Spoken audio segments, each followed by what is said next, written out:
Alright, so here we are. We're going to write our first chapter of our first story together. And I'm going to write you how. I'm going to write you. I'm going to show you how I kind of do this. So, chapter 1. We're going to write our first chapter. Chapter 1, the garbage. Just to really emphasize how this is going to be bad. We're going to write the first chapter of Granny Jo. If you don't know what Granny Jo is, that's a character I've made up. There's not a lot about her on the internet. I try not to post too much about the stories that I'm working on, because that way people don't get excited. Because when it's up happening, I'm like, oh, I'm writing a new thing. And then people are like, yay, you're writing a new thing. And then they look forward to it. And then if I don't complete it for whatever reason, they get sad. So there's not a whole lot on Granny Jo. So Granny Jo is an old woman who fights monsters and werewolves and junk. So she's like this knight kind of character. So we're gonna write about her first adventure, or we're gonna write the first part of her adventure. So I'm gonna write the first thing that comes to my mind. I don't know what this adventure is gonna be, but let's just go for it. So Granny Jo walks down a village, and I can't spell village, and she sees villagers. And she sees villagers. Hold on. She sees villagers and says hi to one. There you go. Wait, that sucks. See, I told you. Okay, I'm not gonna change it. Rule: we're not gonna change what we see. This is really horrible, and I don't know where this is going, but we're gonna keep going with it. They turn to her and smile and say hi back. She walks away, content, and goes into a bar. Alright, so there you go. We got Granny Jo into a bar. Starting off great, guys. Bestseller coming up right here. She enters. I'm not correcting grammar. She enters and walks up to the counter. The bartender, I don't know if I spelled that right, I don't think I did, asks her what she wants. And she says she doesn't drink for some reason. Why she went to the bar then, I don't know. But she went in, she said she doesn't drink for some reason. The bartender looks at her weird, weird, because he doesn't know why she walked in then. But she knows why. Right as she thinks about this, another old man next to her raises his head and smiles. Hello, Granny Jo. You're late. Sure, old man says this. She looks at him and doesn't respond, because I can't think of a response. And he laughs. So, okay. This is really bad. Okay, so this is our first paragraph through our chapter. And it's not good. I wouldn't say it was good. It's interesting, I guess, in a way. It's kind of interesting, but overall, it's not all that great. And the reason as to why is because I'm writing on the first thing I think of, and the first thing you think of is always the most cliche. So Granny Jo walking down a village is very cliche. People, especially new writers, like to do things like villages or bars, which I have written about both, because there's a lot of people in these areas. So when there's a lot of people in these areas, it helps get interactions. So new writers will write them in these situations so they can do things like talk to the villagers, meet people, and all that jazz, which is a good idea. It's a good idea to put your character in situations where you can get a lot out of it. But unfortunately, if you do things like a village or a bar, if I'm a new reader and I'm like, you know what, I need to get into Granny Jo, I want to buy all the books. If the first thing they read is about a bar or a village and you don't do it super interesting, there is a chance that you'll lose their interest just because those are very cliche places. There's a lot of comic books that also do this. Who will have it, start off in this kind of setting, like Trigun's an example. Trigun's an amazing show. I love Trigun. But that's an example of a show that starts off in a bar. There's a lot of other fantasy or sci-fi stories, especially done by by young people or amateurs. Is a lot of them are done. And look it up, like read books and see if you can find yourself. But a lot of them are start off this way.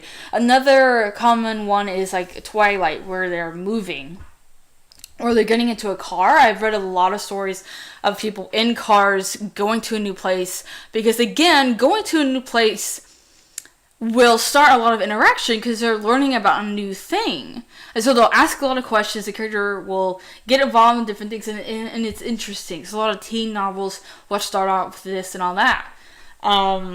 So if I'm going to redo this, the first thing I would think is maybe not in a village, and maybe she doesn't go to a bar, but maybe there's a gym here.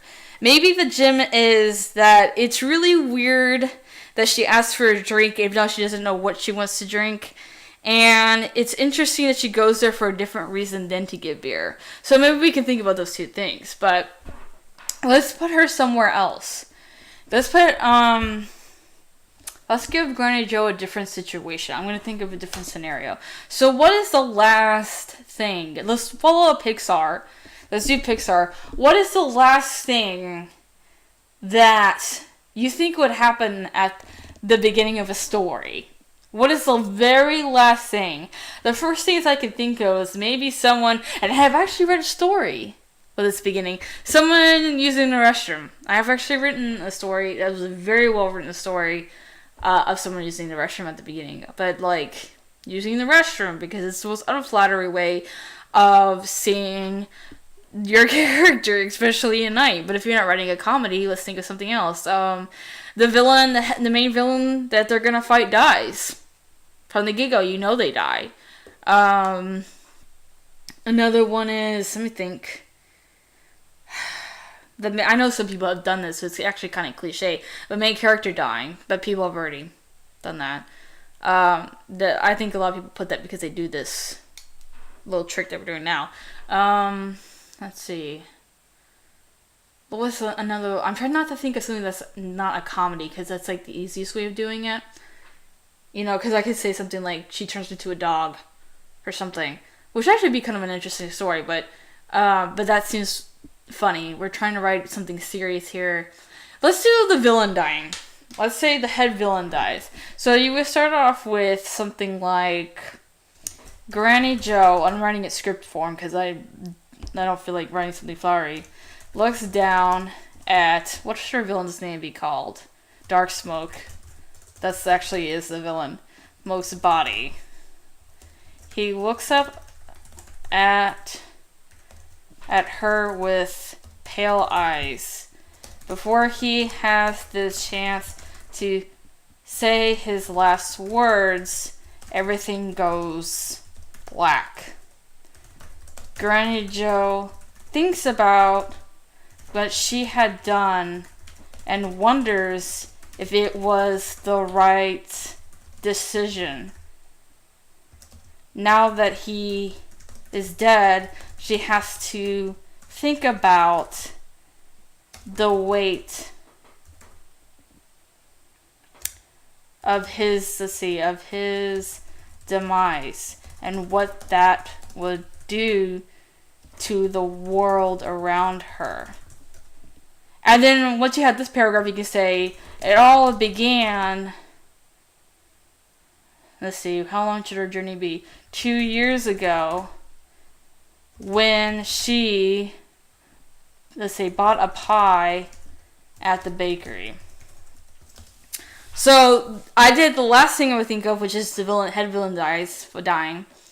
This isn't the real beginning of my story, by the way, so if you do read Granny Jo, I'm not spoiling it, but so I did the last thing, and I think this is actually significantly more interesting than the first one, actually. I really do. It's more well written. A little bit more well written. I'm sure there's grammar mistakes because I didn't really check for typos. But now that I've redone it, and it's it's a little bit better. There's still a little bit of cliches. I could still probably work with this, but you can see how we're slowly getting better. We're slowly getting to the final product. All right.